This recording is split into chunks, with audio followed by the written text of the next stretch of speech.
कहा जाता है कि बिहार में नीतीश कुमार अब तक शोषित वंचित समाज के प्रतीक थे। वो जो सरकार चला रहे थे उसमें दलित पिछड़ों, अति पिछड़ों की भागीदारी थी, अल्पसंख्यकों की भागीदारी थी। लेकिन मैं इस वीडियो में आपको बताऊंगा कि कैसे अब वो ठगे जा रहे हैं। और ये वीडियो एक और भले आरजेडी के नेता शक्ति यादव ने डाला है, लेकिन मैं आपको डिटेल बताऊंगा कि इसमें सच्चाई है। पहले तो बिहार में सवर्ण आयोग बना दिया गया है। अब सवर्ण आयोग जब बना दिया गया तो उसमें तो सवर्ण ही होंगे, आप जानते हैं, ए से लेकर जेड तक सवर्ण। बिहार में आरएसएस का कोटा भी चलता है। सोचिए, कुणाल किशोर जो अब नहीं रहे दुनिया में, उनके बेटा को आप समझिए ट्रस्ट में डाला गया है, जो बिहार के सारे मंदिरों की देखभाल करता है, उसके ट्रस्ट में डाला गया और कहा गया कि आरएसएस कोटा से आए हैं। ये भी ठीक है। नीतीश कुमार के आसपास 3 सवर्ण नेता होते हैं। संजय झा 1 नंबर, जो राष्ट्रीय उपाध्यक्ष हैं, ललन सिंह भूमिहार समाज से आते हैं, केंद्रीय मंत्री हैं, और विजय चौधरी जो बिहार में जल संसाधन मंत्री हैं। ये तीनों के अलावा इसी को भुंजा पार्टी कहा जाता है। बीच बीच में अशोक चौधरी के नाम का इस्तेमाल होता है, जो दलित समाज से हैं। लेकिन अब अशोक चौधरी कितने दलित रह गए हैं आप सबको पता है, मैं उस पर फिर भी बात नहीं करूंगा। लेकिन मैं बात करूंगा महिला आयोग की। महिला आयोग बना है, उसकी अध्यक्षा बनाई गई है अप्सरा मिश्रा। अब सोचिए कि कोई भी अखबार अप्सरा जी का पूरा नाम नहीं लिख रहा है, अप्सरा मिश्रा। क्यों भैया?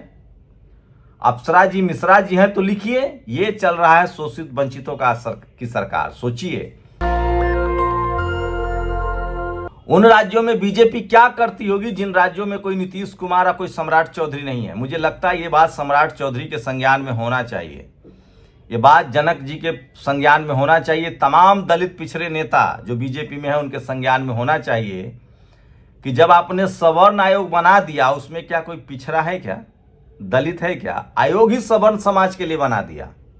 सवर्ण समाज के लिए 10% रिजर्वेशन लागू हो गया। लेकिन सोचिए, बिहार में जाति जनगणना हुई, SC ST OBC का रिजर्वेशन 65% किया गया, लेकिन ये सरकार उसको कायम नहीं रख पाई। मामला कुछ मनुवादी सोच के लोग हाईकोर्ट सुप्रीम कोर्ट चले गए, मामला वहां फंस गया। लेकिन सरकार के लेवल पर क्या किया जा रहा है ये नहीं पता। तो इसकी वजह क्या है? वजह यह है कि अब नीतीश कुमार राजनीति से हाशिए पर जा रहे हैं। राजनीति में अब उनको वो कहा जा रहा है कि वो मानसिक रूप से उतने दुरुस्त नहीं है, और समय समय पर जो वीडियो सामने आते हैं पब्लिक डोमेन में, वो आप सोचिए, इतना ही नहीं, जो बड़े ब्यूरोक्रेट्स हैं उनके भी पत्नी जो हैं, जो जनरल कैटेगरी के ब्यूरोक्रेट्स हैं, वो भी महिला आयोग में घुसे हैं।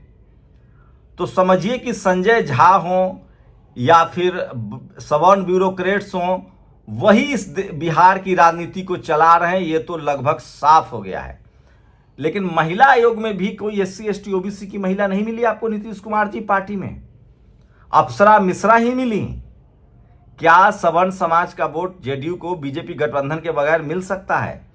तो कम से कम ये बिहार के दलित पिछड़ों, अति पिछड़ों, अल्पसंख्यकों को ध्यान में रखना चाहिए कि नीतीश कुमार की पार्टी हाईजैक हो गई है। विकास पटेल जो बड़े समर्थक है, वो लगातार कह रहे हैं कि कोई कुर्मी कुशवाहा यादव आपको नहीं मिला था, कोई सूर्यवंशी रघुवंशी या अति पिछड़ा समाज निषाद नहीं मिला था, आपने अप्सरा मिश्रा को बना दिया। बिहार की राजनीति में भागीदारी का बड़ा सवाल है। ये जातिवादी मनुवादी मीडिया जो आपको बताता है कि बिहार में जातिवाद की राजनीति है, जी नहीं, बिहार में जातिवाद के खिलाफ राजनीति है। और इसीलिए अप्सरा मिश्रा की नियुक्ति बड़ा मुद्दा बन गया है। तमाम शोषित वंचित समाज के लोग इस सवाल को उठा रहे हैं कि क्या आपने एक सवर्ण आयोग बना दिया, वहां किसी मांझी जी को या किसी पासवान जी के दामाद को बना देते तब मानते। महिला आयोग में किसी दलित महिला को अध्यक्ष बना देते, पिछड़े, अति पिछड़े, अल्पसंख्यक महिला को अध्यक्ष बना देते, तो नहीं, अप्सरा मिश्रा को ही बनाएंगे। सोचिए, इसीलिए शरद यादव, लालू यादव ताउम्र महिला आरक्षण में SC ST OBC महिलाओं के अधिकार की बात करते रहे। महिलाओं का रिप्रेजेंटेशन जितना भी है संसद में या तमाम आयोगों में। सोचिए, राष्ट्रीय महिला आयोग की अध्यक्ष कौन है? रेखा शर्मा। बिहार महिला अध्यक्ष की कौन है? अप्सरा शर्मा। इस तरह से देश भर के राज्यों के महिला आयोग की स्थिति देखिए। दिल्ली में अरविंद केजरीवाल कौन था? स्वाति मालीवाल, ब्राह्मण समाज से, जो बड़े नाम है, जो बड़ा एक्टिव रहे हैं। राखी शर्मा वही है। हरियाणा में जिन्होंने एक मुस्लिम प्रोफेसर को केस करवा के जेल में बंद कर दिया था, वो भी जनरल कैटेगरी की शर्मा समाज की महिला आयोग हैं। तो महिलाओं में भी सवर्ण समाज की महिलाओं की बड़ी भागीदारी है, लेकिन अभी भी दलित, पिछड़े, आदिवासी, किसान, अल्पसंख्यक महिलाओं की भागीदारी नहीं बढ़ी है। लेकिन बिहार से कम उम्मीद रखी जाती थी कि बिहार में इस तरह के काम नहीं होंगे, क्योंकि बिहार सामाजिक न्याय की धरती है, सोशल जस्टिस की धरती है। लेकिन सोचिए, मेरा मुद्दा ये नहीं कि दलित आयोग में दामाद को बैठा दिया गया, वो तो पासवान वो तो दलित समाज के लोग सोचे, मांझी जी के दामाद और पासवान जी के दामाद को बनाया गया। मेरा मुद्दा ये है कि महिला आयोग में कोई दलित, बिहार में 90% दलित पिछड़ा है, तो आयोग के अध्यक्ष दलित पिछड़ा क्यों नहीं होंगे? नीतीश जी, आपको वोट चाहिए कुर्मियों का, आपको वोट चाहिए मंडल का, धानुक का, आपको वोट चाहिए पिछड़ों का, अति पिछड़ों का, ओबीसी का, और कोई आप अपने स्वजातीय ही बना देते हैं। जब सब जगह आप देखिए यूपी में महिला आयोग के अध्यक्ष किनके स्वजातीय हैं। इसका मतलब है कि नीतीश जी से ये गलती नहीं हो सकती है। नीतीश जी के आड़ में गलती करवाई जा रही है, और उनके जो सवर्ण पार्टी के नेतृत्व, चाहे वो संजय झा हो, ललन सिंह हो या विजय चौधरी, उनका पार्टी पर कब्जा हो गया है। और अब जेडीयू कम से कम पिछड़ों की, कुर्मियों की भी पार्टी नहीं रही, पिछड़ों की भी पार्टी नहीं रही। ये तमाम नियुक्ति दिखा रहे हैं। अब दो बड़ी नियुक्ति बता रहे हैं। बिहार में एनडीए के नेताओं के दामाद आयोग के पद मिलने के बाद राजद और जेडीयू ने कार्यकारी अध्यक्ष संजय झा की बेटियों को सुप्रीम कोर्ट में, सोचिए, सुप्रीम कोर्ट में दो बड़े काउंसिल की नियुक्ति हुई है, और दोनों एक ही परिवार के नहीं हैं, एक ही जाति के नहीं है, एक ही शख्स की बेटी के हैं, संजय झा। संजय झा जेडीयू के राष्ट्रीय अध्यक्ष हैं, पहले बीजेपी में थे, अब सांसद भी हैं राज्यसभा से। अब इनकी दो बेटियां, सोचिए, इनकी दो बेटियां जो हैं वो सीधे सीधे काउंसिल में, संजय झा की बेटी जो है काउंसिल में चली गई हैं, और इसको लेकर भी बिहार में अद्या झा और सत्या झा। तो नीतीश जी, कोई दलित पिछड़ा नहीं मिला आपको।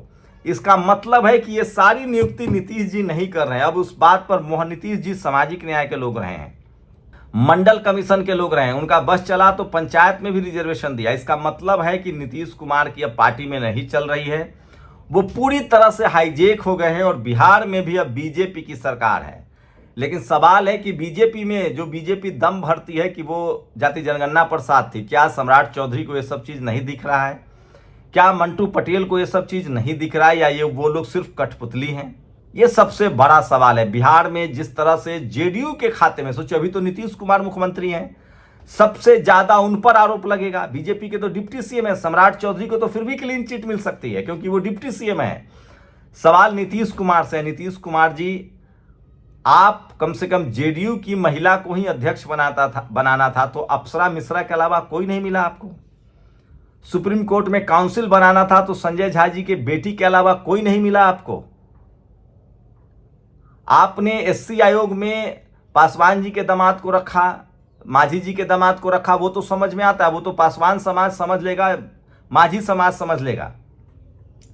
लेकिन कम से कम एससी एसटी ओबीसी की कोई महिला नहीं मिली, पिछड़ा अति पिछड़ा कोई महिला नहीं मिली थी महिला कमीशन में आपको डालने के लिए। और तो फिर सवर्ण आयोग में किसी दलित पिछड़े को डाल देते, और आपको काउंसिल बनाने के लिए और कोई नहीं मिला, संजय झा जी की बेटी। इसका मतलब साफ है, आप पर जो आरोप लग रहा है कि आप सिर्फ और सिर्फ सवर्णों के झांसे में है। आपकी पार्टी अब सवर्णों की पार्टी हो गई है, और पता नहीं कब आपकी पार्टी का विलय बीजेपी में हो जाए।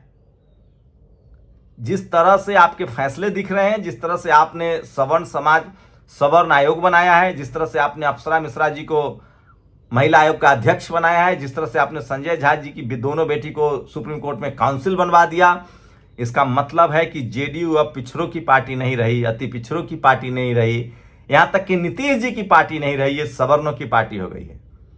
क्या आप लोग को इस पर गुरेज है? आपको सोचिए, क्या नीतीश कुमार जी को हाईजेक कर लिया गया है? क्या नीतीश कुमार की खराब तबीयत का फायदा उठाया जा रहा है? मैं एक बात कह दूं, आज तक नीतीश कुमार को बीजेपी ने मुख्यमंत्री बना रखा है, तो उसकी वजह है लालू यादव। क्योंकि इन लोगों को पता था कि लालू यादव का दरवाजा हमेशा नीतीश कुमार के लिए खुला है, वो जब चाहे वहां जाकर भी मुख्यमंत्री रह सकते हैं। लेकिन अगर ये सरकार नीतीश कुमार के साथ आरजेडी की सरकार होती, तो कम से कम कोई अप्सरा मिश्रा की नियुक्ति ना होती, कम से कम संजय झा की दोनों बेटी काउंसिल नहीं बनाई जाती। यही फर्क है। जब नीतीश कुमार बीजेपी के साथ आते हैं तो सवर्ण समाज का बोलबाला होता है, जब नीतीश कुमार आरजेडी के साथ होते हैं तो जाति जनगणना होता है, 65% रिजर्वेशन होता है। अब बिहार के बहुजनों को समझना है। शुक्रिया। दस्तक की आपसे गुजारिश है कि अगर इसको बचाना चाहते हैं तो नेशनल दस्तक को सब्सक्राइब करने के लिए रेड कलर के सब्सक्राइब बटन को दबाएं, फिर बेल आइकन की घंटी दबाएं। नेशनल दस्तक को बचाने के लिए बहुत जरूरी है कि हर खबर को शेयर करें, लाइक करें, कमेंट जरूर करें।